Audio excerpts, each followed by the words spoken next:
What is going on, everybody, and welcome into our latest TDR Small Cap Sunday podcast. I am your host, Shad Dales. Tonight's show, it's a feature all on dividends, companies producing dividends for a long, sustained period of time, or we like to call aristocrats. So these are companies even producing dividends during the COVID pandemic. How have they done it? Well, let's find out. Welcome in TDR lead analyst Bill McNarland here on a brand new Sunday. Good to see you. Yeah, good to see you too. How was your weekend? Was good. I was at a daughter's hockey game yelling for about an hour, so my voice a little hoarse as I talk here on a Sunday, but all good. And yeah, as I said off the top, we've got 4 companies producing some strong dividends for a long period of time. So what made you think of this? And impressive, because when we look at it, a lot of these companies that are producing have done for 40 straight quarters, if not longer. So it's not always the case on paper to buy stocks that are producing dividends. So what are some things that you want to highlight here tonight as we walk people through each company? Well, first of all, it's extremely impressive that they have such a long trend of paying over 10 years quarterly. Yep. A lot of people wouldn't think that when they think of small caps and micro caps, but this is true. There's lots of them like this. So when looking at them, that's a huge, beautiful thing. But we just don't want to buy it based on that. We also want to still do our research, and we'll go through this process. But we're going to introduce something newer today we haven't talked about before. Is we're going to talk about a dividend coverage ratio. And what Yes. that is how many times the dividend is covered by the operating cash flow of the company. And the reason we want to look at this is because we don't want dividends that are being paid out of cash reserves or whatever just to keep the dividend. We want to make sure the company has excess cash flow to be doing this. Okay. I was going to ask you that in the first company highlight, but glad you answered that question already. So, okay, let's jump into it. But before we do, as usual, all views on the Small Cap Sunday podcast and the guests on this podcast are purely opinion. You should not treat any opinions expressed by us or guests as investment advice, and the views on this podcast are solely intended to be informational and are not investment advice. Excuse me. All right, let's begin with our first company. It's an HVAC company located in Lancaster, Pennsylvania. It's called Burnham Holdings, trades on the OTC under the ticker symbol BURC.A. Current share price, $14.71. Market cap, $64 million. Shares outstanding, 4.6 million. Daily trading volume, 46,000. Dividend streak of 50 straight quarters in a 52-week range. Share price of $11.50 to $15.01. So with that, as much as I highlighted how the stock performed in its 52-week range, this stock has been up 22% on the year, Bill. So what's garnering interest towards it? Well, what I think is interesting how long the company paid dividends for 50 quarters. But what I was interested in is what they actually do is they have newer technology for non-forced heating Okay. of buildings and homes. So why I find this interesting is I live in the mountains and it's very dry. So the outdoor humidity in the winter is often 40 and it Okay. can be very cold. So you have your heat on, and with forced air, the humidity of the home can go down to 15%. So Okay. it can be extremely uncomfortable for people. And what this does, it's a form of heating using water that does not change the humidity level in a building, which can be important for a commercial structure for business reasons, or also for comfort reasons for individuals. So I found this very intriguing. So besides just being involved in HVAC, they're pushing forward and coming up with new ideas, and so I thought that was really attractive for an old dividend paying company, that it's also pushing forward with new ideas. So a company that's changing with the times. So how would you, based off of that, what you just said, is that which differentiates it from other companies in the HVAC industry? Yes, this is what's going to produce the growth more than its peers. And it gives it a competitive advantage to potentially be able to charge more than others, and will keep the dividends potentially very sustainable. So, this is the idea that we're presented before looking at the financials. All right. So a lot of their growth potential, as you said, is more so on, you would say, the commercial side versus residential.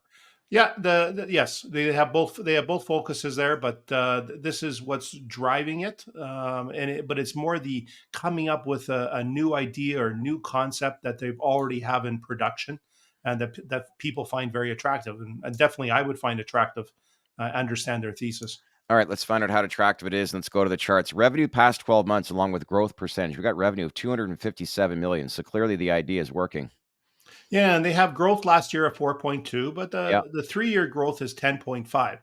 So Okay. this is the first thing we want to look at is that shows us that a dividend can maintain in its payout, is that the revenue is growing. So that should lead to future higher dividends as well. Gross margin healthy, 23.3%. And the SG&A of 17.5 was really remarkable. Even though they have a new idea that they're pushing forward Good and trying point. to get traction for, it's still very mild. And so this produced an EBITDA of $20 million, and their dividend is covered almost 5 times with cash flow, even though the dividend's above 6%. So this tells us that if we're on the board of the company's growing, Yeah. there's no reason so far on their income statement that we would think that there's a reason to cut the dividend or to get rid of it. Which is important to notice and outline here tonight. Okay, current cash position. How much are we looking at as far as working capital?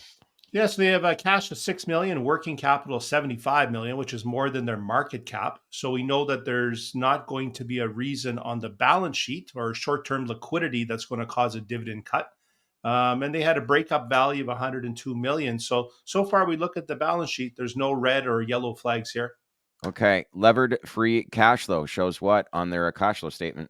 Yeah, so we looked at the operating cash flow and we saw that it was well covering the dividend. Same with the leverage free capital, which is 9.7. The difference, the reason we also double check leverage free cash flow is because there can be spending in other areas like research and development or capital expenditures. That still, it's important to double check it, and it's very healthy. So because of that, there's no reason I could see that the dividend of $4 million a year would be cut. So this, to me, is likely a long-term dividend aristocrat. It will continue. So when you mentioned, I actually should say what I mentioned off the top. When you're looking at dividends on not necessarily something you'd always buy just because it's producing, what you just outlined there is key reasons to look for when actual dividend is being paid, correct? Yeah, this is the perfect example of a company. They have a reason to have revenue to gross. They have the margins are there. There's no reason they would cut their dividend on their balance sheet, and there's no reason with their cash flow. So it's likely that the board would decide to keep putting the dividend up. And eventually, dividends can only get so high before people notice, and it pushes the stock price up. Gotcha. So this is the model for what we're looking for when looking for a dividend company. All right, green check mark time. Would you own this stock? Yeah, for sure. This is the model. All right, good stuff. All right, first company, that's Burnham Holdings, trades on the OTC under the ticker symbol BURC.A.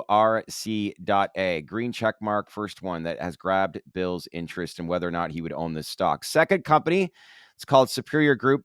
Ticker symbol is trades on the NASDAQ under the ticker symbol SGC, located in St. Pete's, Florida. Current share price $17.44, market cap $285 million.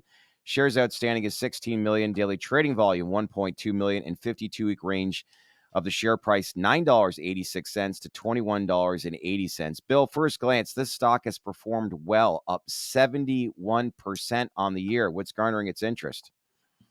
I think it is a good dividend paying, an older established company in an interesting area, making garments for healthcare and for workwear.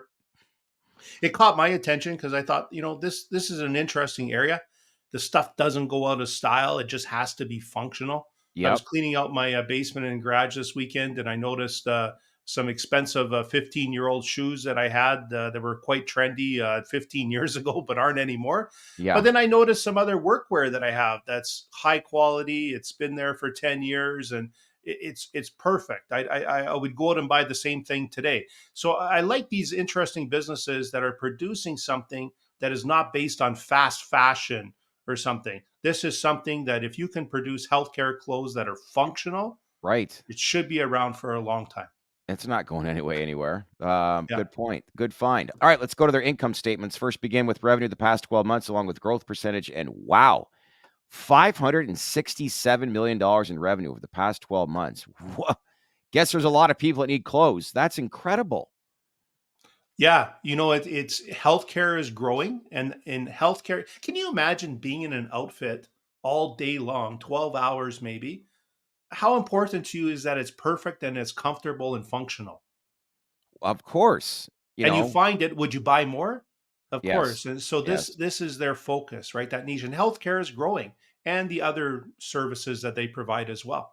So who would be their clients? Like if there's a nurse, for example, does the nurse have to go out and buy it, or is it the No, hospital? they're more on the wholesale side, Yeah. the company, but they would be, we have some, for example, in Canada, we have specific stores that are focused on workers' clothes. In the US, there's ones that are focused like this. And so they come up with brands to be able to produce clothing for their end consumer. Okay. Gross margin, again, strong, 39.2%. Yeah, so this is strong. So this is what I like about this type of fashion industry.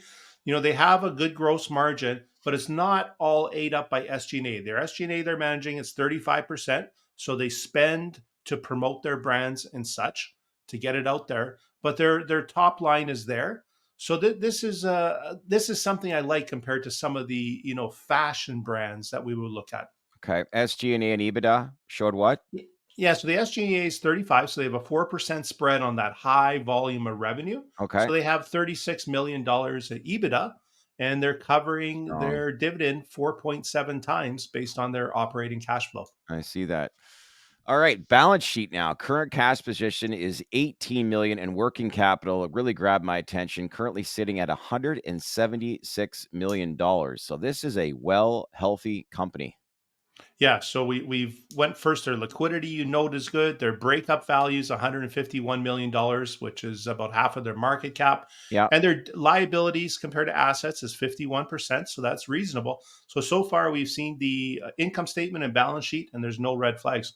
You always bring up this stat we don't talk about enough. When you talk about liabilities, walk us through on what we should pay attention to when referring to that stat. I never use the word debt. I'm not interested in debt because I can owe, to me as a consumer, debt is a line of credit that I owe to the bank. But I may also have credit cards, or I may have a mortgage, or I may owe my friend money. Those are the bigger definition of liabilities. Yeah. So I only look at liabilities. And for example, this could be a long-term lease on an office space. I want everything the company can own, not just debt. And so I always look at total liabilities compared to total assets instead of debt. And this is very healthy at 51%. It's just a bigger net that captures so much more. So 51%. What's considered healthy? Not like outs like is there a charting ranking chart that you would look at as being healthy and what's not healthy? Yeah, so it's similar to a home. If you had, for some reason, if your home fell in value and you had a mortgage of 120% on 100% of an asset, that's scary. Yeah. But if you have a 50% mortgage on a house that's worth 100, that's very reasonable. You know that you could sell your house and you could pay off that debt that you have on it. So I Okay. like stuff, between a maximum 80%. When you start noticing it's over 100, you have to start asking some questions about how they're going to take care of this matter. Yeah, makes sense. Okay, cash flow statements. Levered free cash flow showed what? $40 million, and their dividend paid was 8.3. So they Strong. have lots of room to pay their dividend. If I was a board member, I with strong working capital and being able to cover the dividend so much, I wouldn't see any reason to be suggesting that the company stop paying this dividend. Are there companies out there that are still paying dividends that are in the negative when it comes to annual EBITDA? Yeah, there is, and it's concerning. And maybe we'll even see one on the show.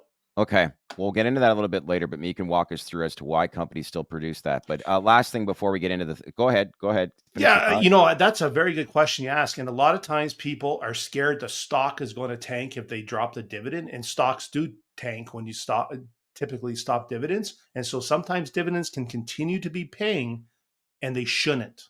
Hmm. And that's something you really have to watch out for. All to save face from their share price from stock plummeting. Okay, second, get back to their second company. Would you own this stock?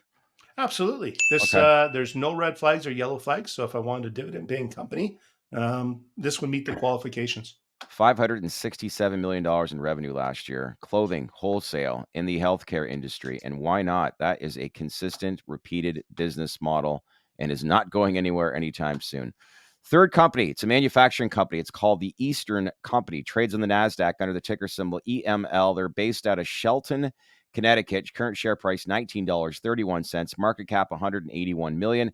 Shares outstanding 6.3 million. Daily trading volume of $1 million. 52-week range is $17.82 to $35.78. Again, another stock performing well, up 60%. So let's find out more. First off, Bill, this company didn't just start a couple of years ago. How about a couple of 100 years ago, back in 1858? Crazy when you talk about history. So I think this could be the longest operating company that we've ever covered. So what do they do, and how have they really been able to stay in business for this long? That's a long time.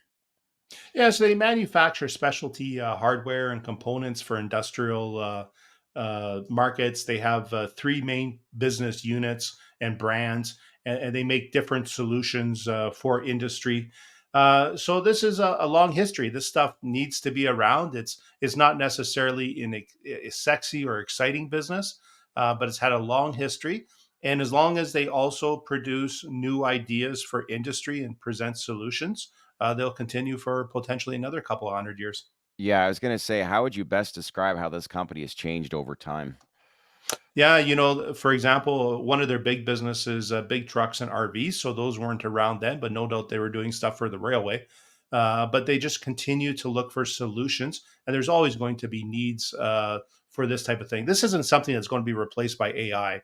You're going to have solutions that are metal solutions and hardware, and they're doing it.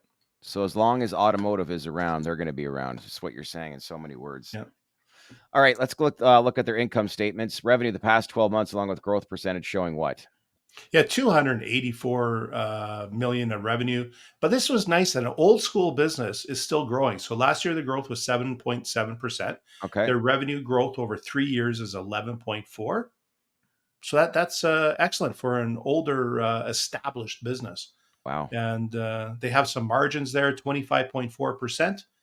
And the SG&A is only 16.6, and you don't have to market these types of businesses as much when you're providing a solution that industry needs. And so that's great.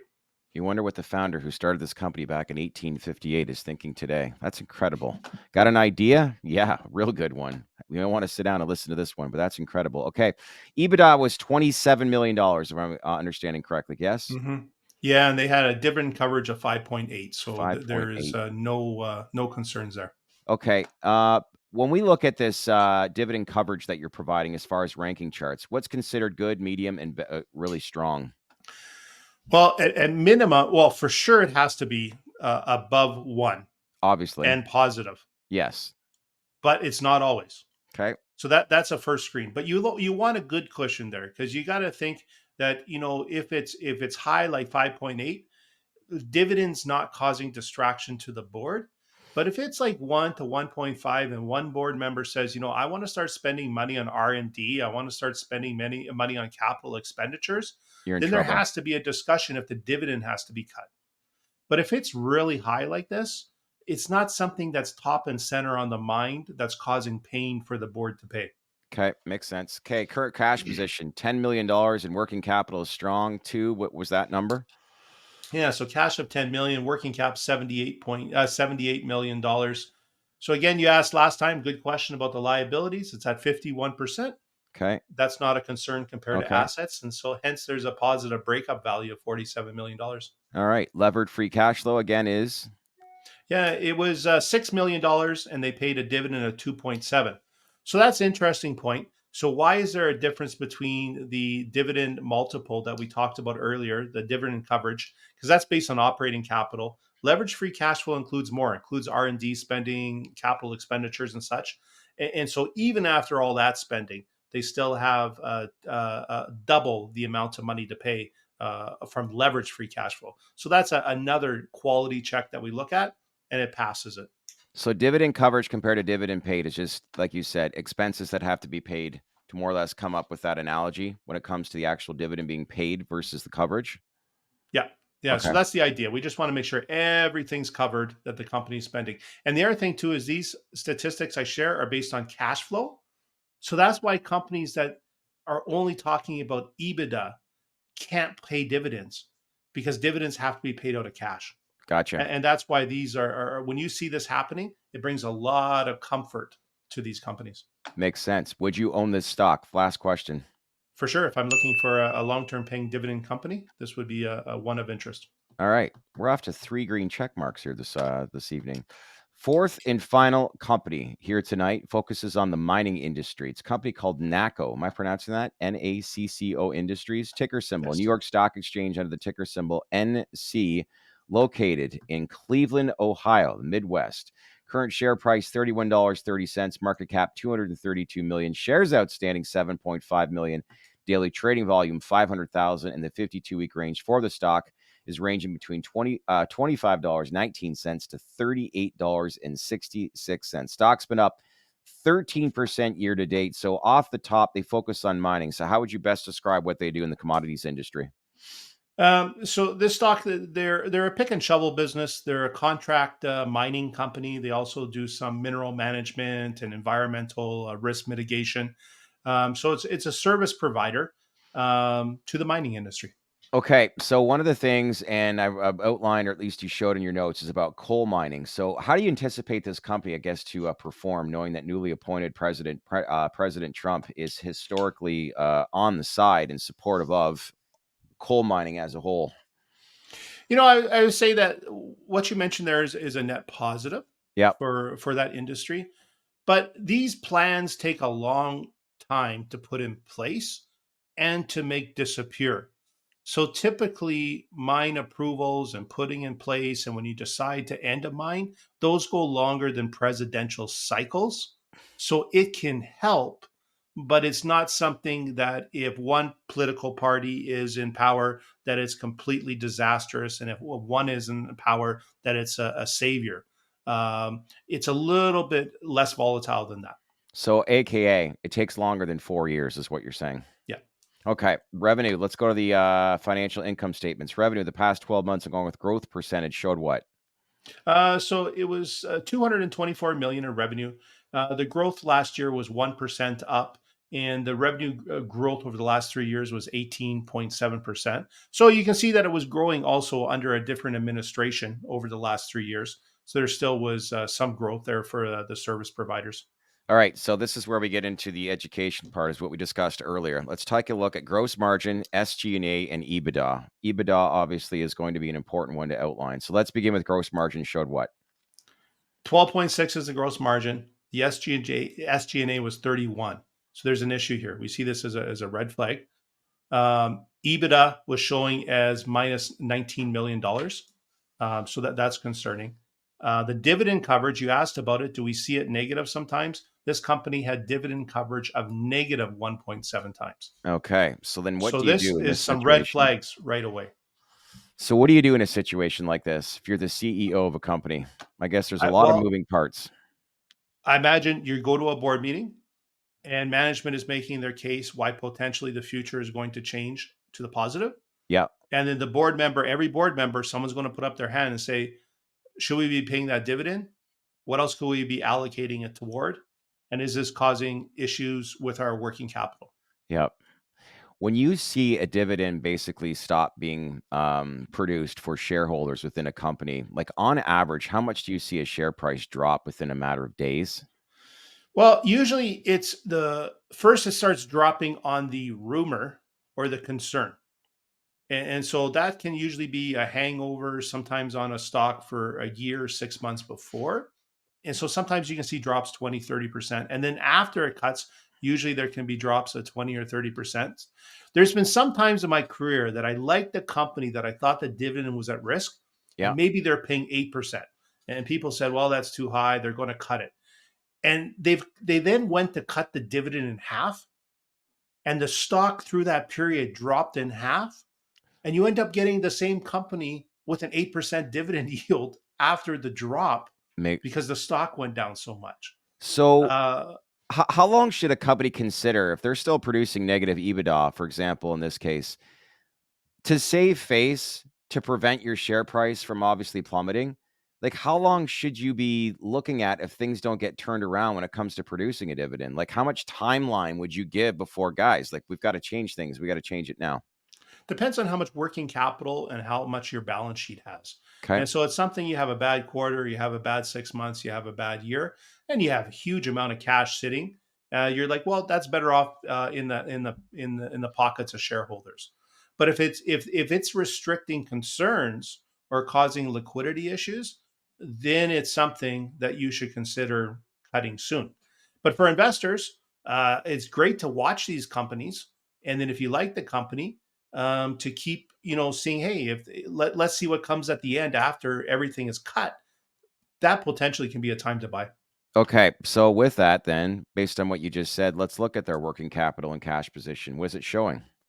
Well, they have cash of 63 million and 190 million dollars of working capital, and they're only paying out a dividend of 6.6 million a year. So that's something that likely they could pay for some time, based on the working capital. And their liabilities to assets is modest at 33%. So they have time to pay this. But we'll take a look at some of the other measures as we go down in the cash flow statement. All right. What'd you find as far as levered free cash flow? Well, it was negative $86 million last year. Ooh, Now, they did have a big spend on capital expenditures of $47 million. 40. Okay. So this is But getting seen. I can tell you at this board meeting, this dividend is being discussed. And there's going to be a vote at some point, and I could see that people would be concerned. So I don't want to buy any company that a dividend cut likely is being discussed, Of course. because that leads to lower prices. And so the other thing about this actual company is that number, the gross margin compared to the SG&A, that has me concerned. So this is a situation that I would just, as an investor, I would probably disregard. But if I had an interest in the company, I'd say, I'm going to sit and wait and review this every 3 months. Yeah. Of course. So 190 million in market cap, excuse me, in working capital, but capex was 47 million. And again, income, or should say levered free cash flow. What was the number for that again? Negative 86 million. So this tells us that yes, they could continue to pay the dividend, Yeah. but there's too many concerning things when we look at the financial snapshot, that it's something instead it would just be a better idea likely to pass on. Yeah. All right. So the big takeaway here, well, before we get into all that, final question: would you own this stock? And this is obviously going to No, be no, I would pass, and yeah. just because I'd review it in the future, see where it's at. I'm not opposed to. I like service businesses for mining, but I'd review it in the future. I'd want to see if that SG&A and gross margin numbers would change first of all, and then I would look further into their cash flows and such. So the big takeaway here is if you own a stock that's producing basically or producing a dividend, number one thing that you should probably, not number one, but a number of things you need to look at is what is their EBITDA along with their working capital and current cash position. And if they're the negative, you got to look at that closely to see, are they on the table of rumored of actually cutting the dividend, correct? Correct. And I'd always just look at it as a position as a board member. What do I think the likelihood that the dividend cut is being discussed? And if that's the case, I know that likely I can potentially get this stock cheaper in the future. Yeah. All right, we'll let you run. But before I go, I noticed you definitely have covered the psychedelic space. It grabbed your interest for a little while. But RFK Jr. basically came out this week with a tweet that said, you know what, we're going to clean house with the FDA and we're going to start focusing on just what people eat and consume. But part of that was psychedelics. As a result, we've seen these stocks rip over the last couple of days. How do you view this industry based with the new administration? Have you given it much thought and how these stocks could perform heading into the back end of the remainder of this year and going into 2025? Well, these are companies that have a huge potential for what they could solve of a big problem in the world today. Yeah, Especially, we know that, um, forget the total addressable market of mental illness and addictions. We all know that there's someone in our family or close to us that has these challenges, yeah, and we would all do anything to solve these challenges. of course. So we know the market's huge. And so it's amazing that these companies are looking for solutions. The ride as an investor is going to be bumpy. There's going to be the opportunity to have a huge upswing, and there's also going to be the chance for big risk. But there's a huge opportunity for traders, and there's also a huge opportunity for companies that are doing something for the greater good. So I'm very excited. to watch the science and the studies that are coming out Yes. about these companies. Yeah, well, pay attention because their earnings was supposed to happen on Thursday, but there was a press release Friday afternoon for one of the industry-leading companies, Cybin. They will announce pre-market tomorrow morning. So is that usually a good sign when an earnings is moved up by 3 days, or are you reading too much into it in that situation? Well, there's one thing I know: earning delays have never been good. But if you So heard I it, imagine, so I know delays are bad. So I imagine moving up, there's some positive aspect to it. I don't imagine that you have really bad earnings and you're moving it up. yeah, want a full week of trading volume, that's for sure. That's the way I'm looking at it. So be curious to see what happens tomorrow morning with Cybin. But outside of this, great show here today with 4 companies outlined with dividends that are producing some healthy dividends as far as the first 3 companies, but for good reasons. And then obviously a good walkthrough with the 4th and final company that always paying a dividend isn't necessarily a good thing. And it was a great walkthrough and education. Leave some comments below what you think of obviously the education that Bill provided us here tonight, walking us through that. Yes, dividends is a good thing on paper, but not always the good situation.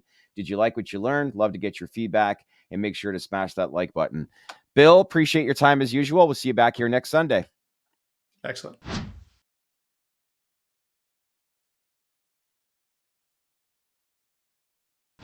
Hey everyone, thanks again for watching. Hey, we're humming along, and it's all because of you and the audience and community that we're building. So again, make sure to smash on that like button and leave lots of comments. Who do we have up next? You let us know. Who should we interview? What companies? Is there anything you like? Is there anything we're missing? We're all here for you. Let's get on with each other and build this community for all of us to benefit. As usual, don't forget to subscribe to our channel because in the end, we wouldn't be here without you. Thanks again, everyone.